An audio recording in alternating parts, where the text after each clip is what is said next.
Hola, ¿qué tal? ¿Cómo están? Acompáñenme a una aventura más. Vamos a estar haciendo un recorrido en la montaña de Washington, las montañas blancas en el estado de New Hampshire.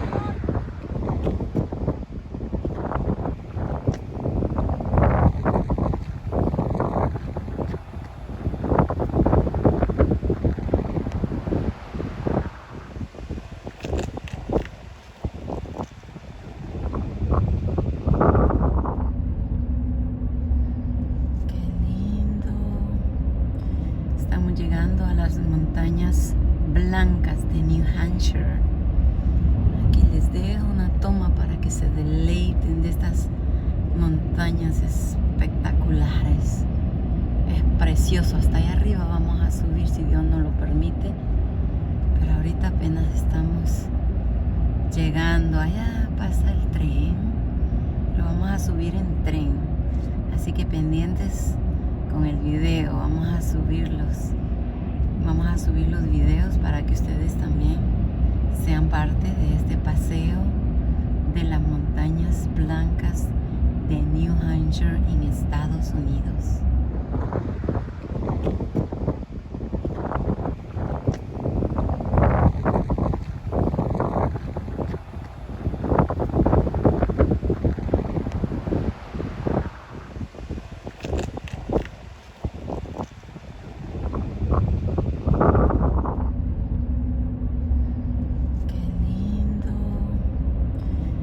Llegando a las montañas blancas de New Hampshire. Aquí les dejo una toma para que se deleiten de estas montañas espectaculares. Es precioso, hasta allá arriba vamos a subir si Dios nos lo permite. Pero ahorita apenas estamos llegando. Allá pasa el tren. Lo vamos a subir en tren. Así que pendientes con el video, vamos a subir los videos para que ustedes también sean parte de este paseo de las montañas blancas de New Hampshire en Estados Unidos.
Hello.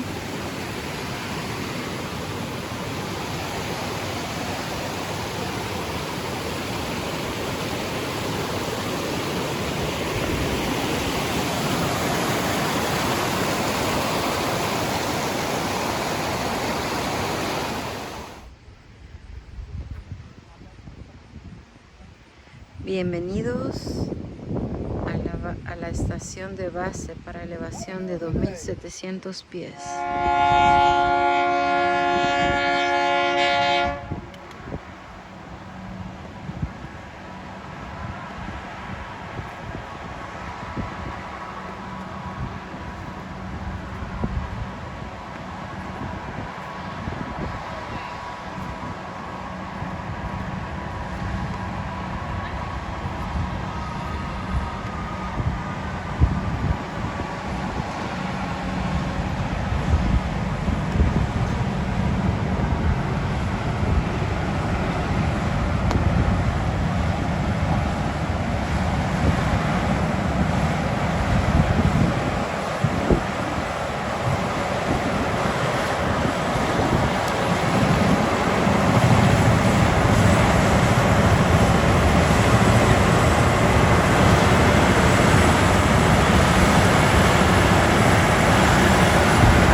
De salir para la cima de la montaña. Ya estamos en el tren. Ya los primeros 2 trenes salieron. Yay! Here we go. So I picked a great day to come ride with us today. The current conditions at the summit right now, the winds are between 35 and 40 miles an hour. The temperature is 30. Wow! Is it snowing? 30. It did snow last night up there. Yep. But the most important thing, the visibility up there, 90 miles. That's worth 2 days ago, the visibility here was 20 feet. My name's John. I'm the brakeman on this train. It's my responsibility as brakeman going up the mountain. I do need to be out here on this platform, and I need to keep my eyes on the tracks because the engineer back there cannot see the tracks in front of him. So we relies on me to do that for him. So if I do see any debris or anything wrong with the tracks, I can stop the train. Me and the kids. Dad's ticket. It was the $30 change. It's going to be a 40-minute trip to the summit. You guys are going to be up there for 1 hour. And please hold on to your tickets because when you leave forward to come back down, you'll have to present those tickets again. And that'll just show us that we're not leaving anybody behind. Once we get past that bridge that's ahead of us here, once we get over that, our engineer is going to put the pedal to the metal, and we're going to be going at a top speed of, get this, 5 miles an hour. We make up for it though on the way down, because on the way down it's about 110.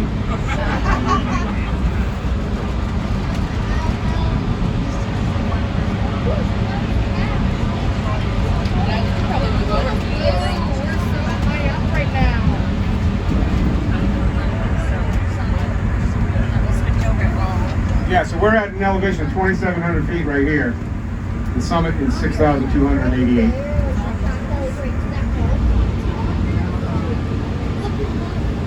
Andy, our engineer, very experienced at what he does. He's been here for many years. He's also an engineer on the steam engines that we have here. And it's for myself. Just last week, I passed the 1,000th trip to the summit. So, we're doing it for a while.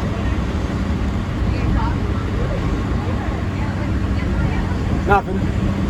Just recognition. It's a milestone thing. No. Yeah. Never gets old. Today I'm doing 4.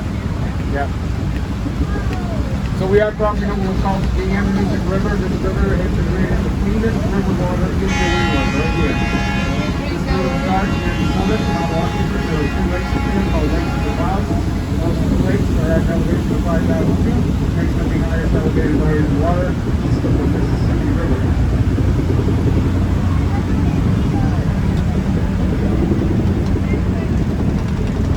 If you guys got any questions along the way, feel free to ask. Again, my name's John. I'd love to answer any questions for you.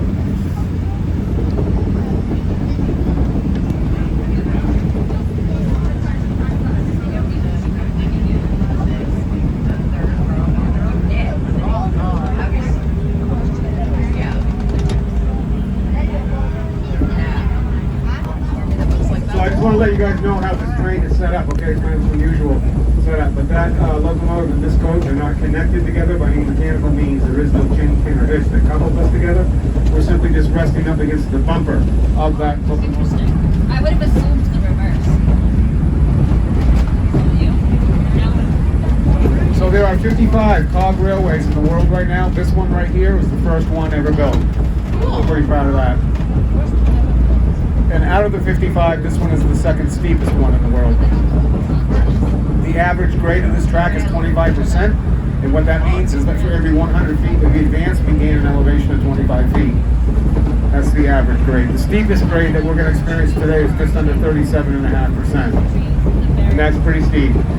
Just to give you an idea how steep that is, when we get to that point, the people who are sitting in the front row will be 14 feet higher than the people who are sitting in the back row. Cool. Did you hear that, Joe? We get to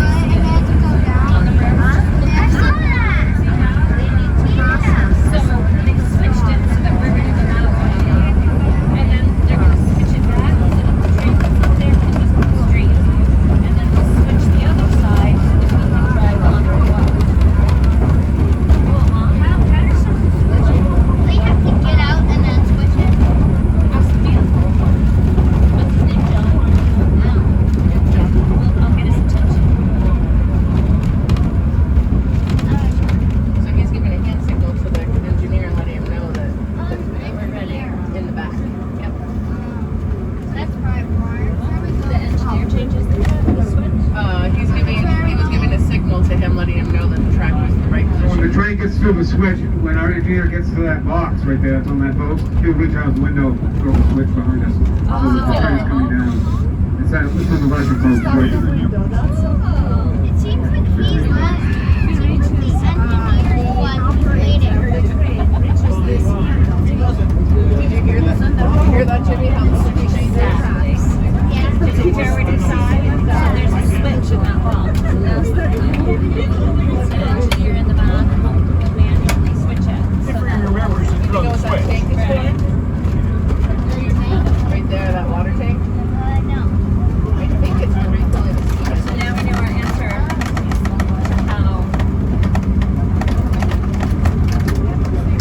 how they pass each other. I think this is where the steam engine drops out. See him back there reaching out, he's switching it over right now.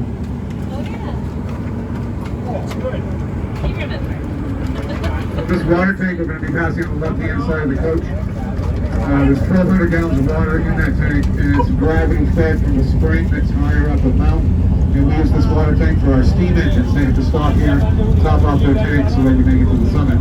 By the time the steamers have arrived at this point, they've already burned off 300 gallons of water. Where does it hook onto the steamer? that hose. Oh yeah, right there. And yes, I see coal on the track. It's probably from the steam engine. Knew it. I noticed the Over here on the right-hand side of the coach, you can see the top of the Ammunition Ravine, and you can see that building up there on the ridge.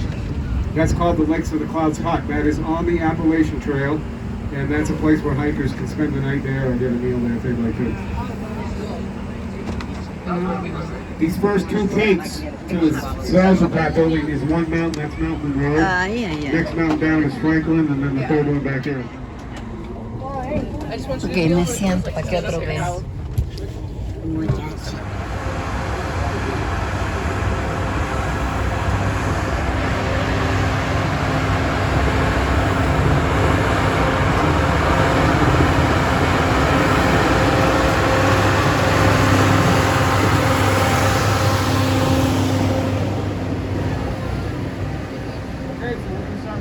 This is at the Guinness Book of World Records as the steepest trestle bridge in the world.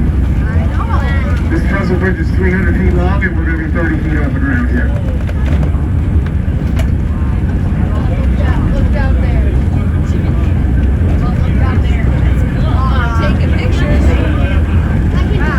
Now you're going to start getting some awesome views over here of the Ammunition Ravine. Again, there's that Lakes of the Clouds hut right there on the 13th. Now the Appalachian Trail runs right along the top of that ridge right there.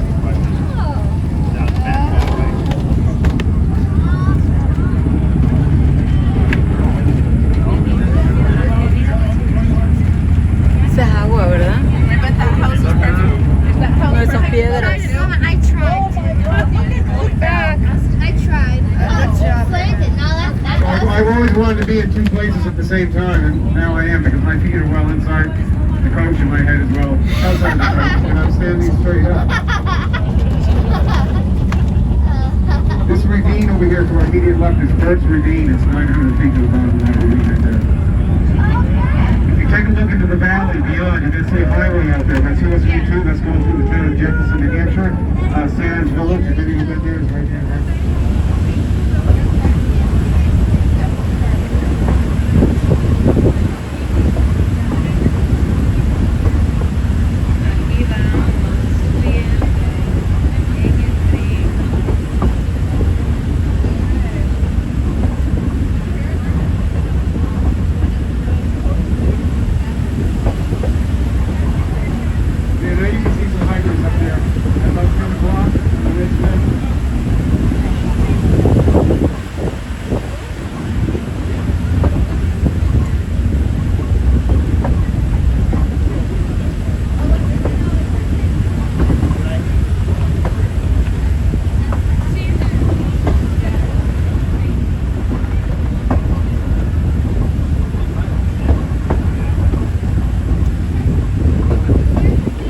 How small the trees have gotten to this point. They sent up a team from Dartmouth College and did a study on these trees.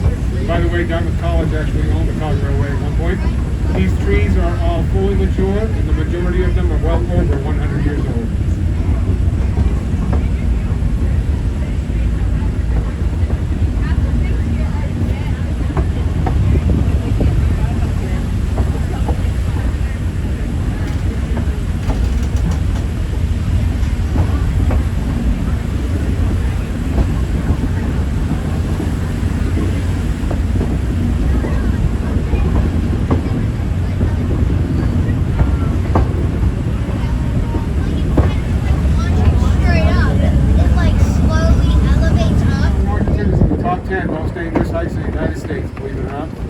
Not because of the elevation, but it is because of the steep drop-offs that surround the mountain, and also the weather changes here during quickly. It can get pretty brutal up here, and a lot of hikers don't prepare themselves for that. Hypothermia is a big issue up here. Ya estamos a punto de llegar. Allá se veía la casita donde se llega, que es la cima de la montaña.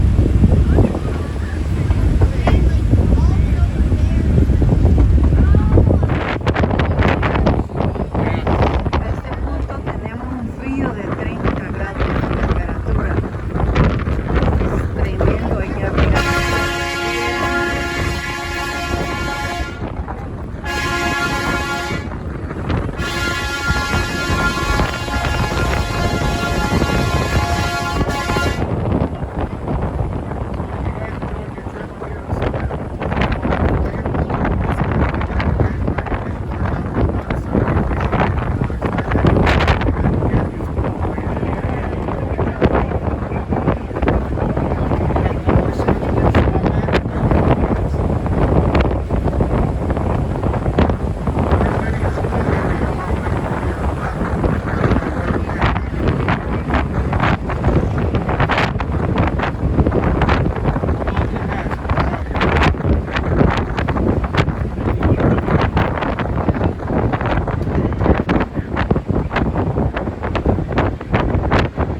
invierno, debido al frío que se siente. I'm going to then set up the exit platform for you, and then I'll come back on and let you know where you're taking you out.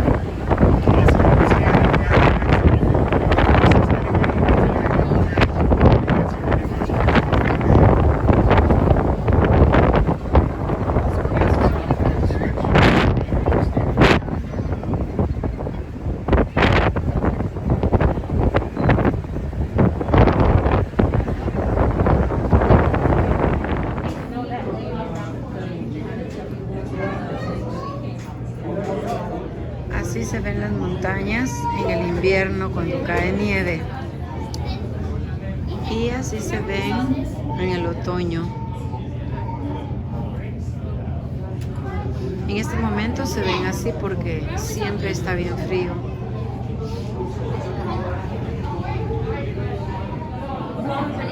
Ya, estos son los animalitos que habitan aquí en esta montaña. Los tienen aquí disecados. Son un cuervo gigante, un gato grande también, conejitos y un, ¿cómo se llama este? Zorro, ¿verdad? Un zorro café. Excuse me.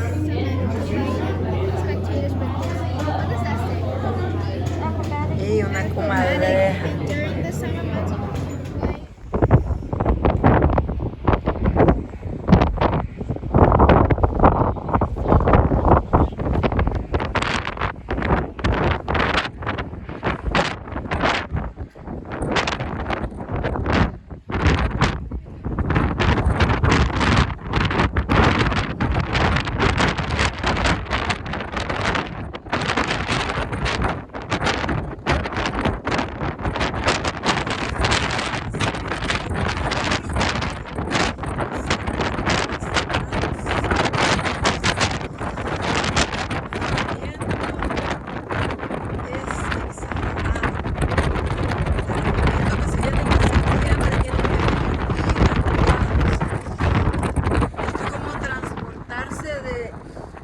Venir de una temperatura de 80 allá abajo en la ciudad a venir a un invierno,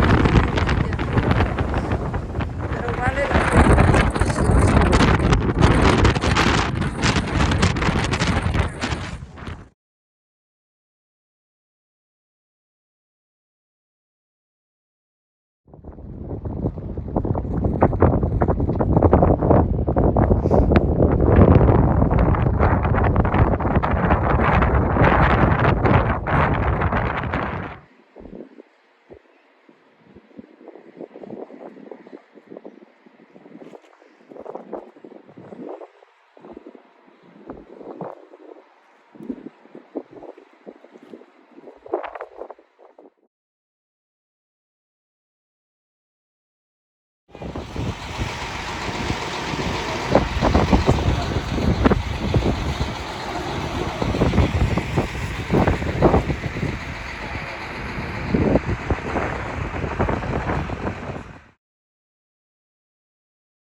Lo interesante de aquí es que cuando estamos en la cima de la montaña no hay plantación. Conforme vamos bajando ya hay plantación. Dice que tienen más de 100 años estos arbolitos de pino, pero no crecen por la razón del clima que es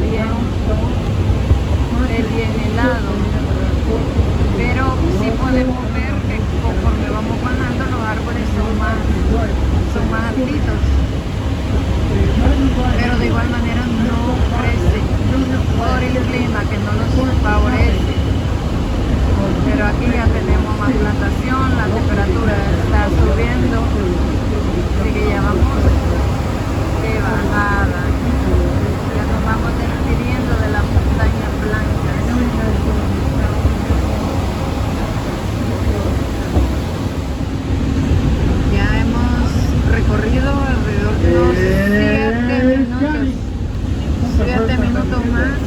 ver ya los árboles de pino, ya están mucho más grandes y